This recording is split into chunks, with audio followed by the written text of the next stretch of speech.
இல்லை, இவ்வளோ தூரம் நடந்து வந்ததே பெரிய விஷயமா இருந்துச்சு. பாருங்கள், சரஸ்வதி நதி ஒடியாரத்துலையா, அந்த நதிக்கு பக்கத்துலேயே இந்த மாதிரி மலை அடிவாரத்தில் ஒரு சரஸ்வதி சிலை வச்சுருந்தாங்க. அந்த அம்மாவை தொட்டு கும்பிட்டு ஒரு அழகான ஒரு பிரார்த்தனை, ஒரு சின்ன மந்திரம், அம்மா நன்றி அம்மா, என்னுடைய மனசெல்லாம் நின்ன மகாதேவி அம்மா நன்றின்னு சொல்லிட்டு வந்தோம். ஸோ என் கூட வந்தது எல்லோரும் வரல, எல்லாருக்கும் அந்த வாய்ப்பு கிடைக்கல. நம்ம ஒரு 4-5 பேர் மட்டும்தான் இவ்வளோ தூரம் நடந்து போகணும். அந்த சரஸ்வதி நதி ஓடி வர்றதுக்கு பக்கத்துலேயே வந்து இந்த மாதிரி கொஞ்சம் இடம், அதாவது மக்கள் தண்ணி எடுத்து போகிறதுக்காக இடம் வச்சுருந்தாங்க. மாயாவும் தொட்டு பார்த்தேன், ஒரு முடுக்கு பிடிச்சி பார்த்தேன், தலையில் ஊற்றி பார்த்தேன், முகத்தை கழுவி பார்த்தேன். சும்மா சில்லுன்னு இருந்துச்சு. சரஸ்வதி அம்மாவோட ஆசீர்வாதம் பரிபூரணம். அங்கே வர வழியிலேயே வந்து அந்த மலை அடிவாரத்துக்கு கீழே ஒரு சிவலிங்கம்.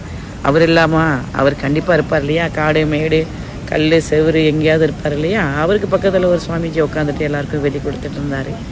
நாமளும் ஒரு 10 ரூபா வச்சு அவரை வணங்கிட்டு வந்தோம். யாராகவே இருக்கட்டுமே, பரிபூர்ணம் பிரபஞ்சத்தில்